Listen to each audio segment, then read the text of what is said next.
It's a bittersweet moment. It's the ending of an era and the beginning of a different era. As you can see, the visitors' dugout coming down right now behind me, and that's it for Claude Smith Field, but it's not it for Claude Smith Field at Ortho Georgia Park.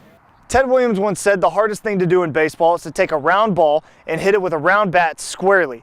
The physics tend to agree with Mr. Williams, but maybe the second hardest thing to do in baseball is to take this ball and hit it over that fence for a home run. Maggie McLammer here, our resident Duke fan. What could Santa bring the Duke Blue Devils besides a short suspension for Grayson Allen? See, no one told you life was gonna be this way. Also on Family Night, TJ, a little help. Bring a teddy bear if you go to the game on Saturday night. You can throw it on the ice after the first goal. Did he get it?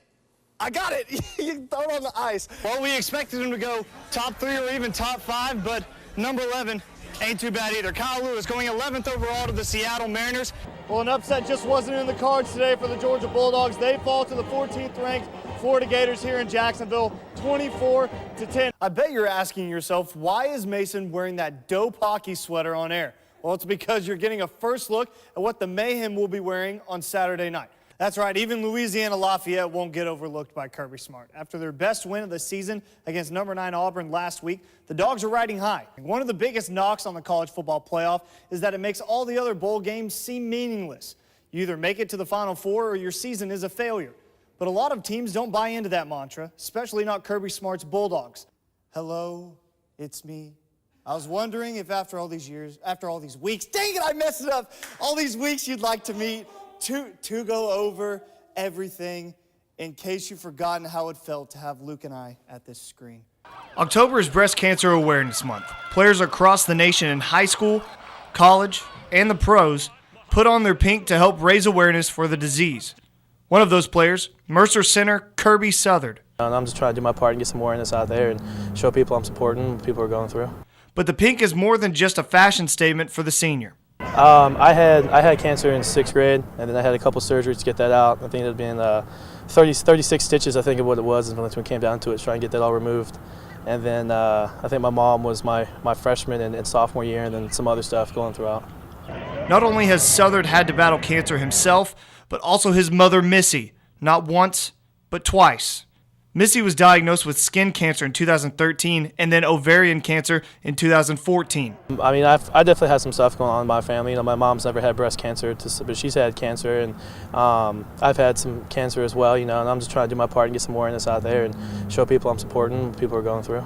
Despite her battle, Missy has been to every single one of her son's games, cheering him on and watching him battle on the field.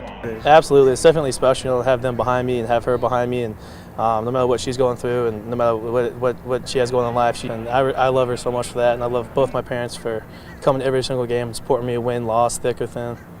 October is a month to raise awareness, but for Southard, it's also a month to be thankful. You know, whenever I put on the pink tape and pink wristbands, and you know, I did the cast-up pink this year, you know, both thumb, but and the pink ribbon, I definitely spent a moment there to reflect on, you know, how lucky I am with my mom and how lucky I am with my family that everyone's still here, and you know, I love them so much. And I mean, you just kind of reflect on how great it is to take one day at a time. You don't take anything for granted. I mean, whether it's a simple, you know, text message or anything like that, a good luck before the game. I mean, you don't take any of that for granted. So it kind of makes you reflect on how lucky everyone is and how much worse it could be. Mason Prince, WGXA Sports.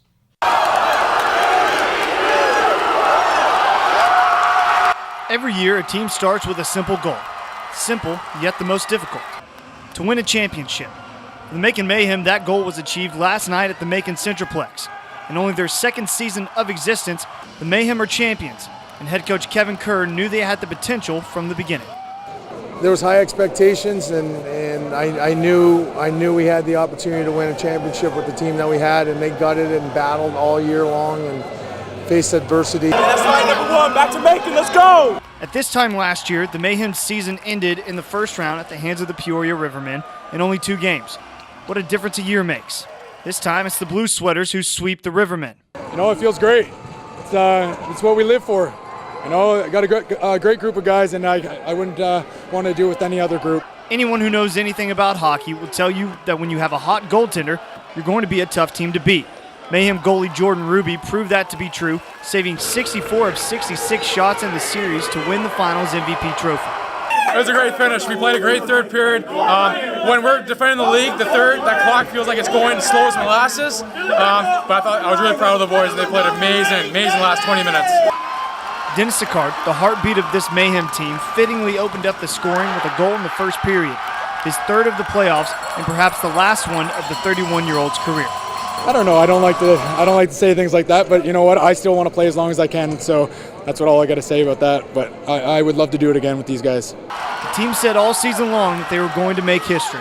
Well, history made. It's just the group is unbelievable. I'm so proud of them. I can't say enough about my players. I love them like they're my kids, and I'm just so happy for them. I'm happy for them. This was all about them. It had nothing to do with me. I was fortunate to win a couple championships in my career as a player, and I wanted them to feel what it felt like to win. Now they know what it feels like to be a champion. Mason Prince, WGXA Sports.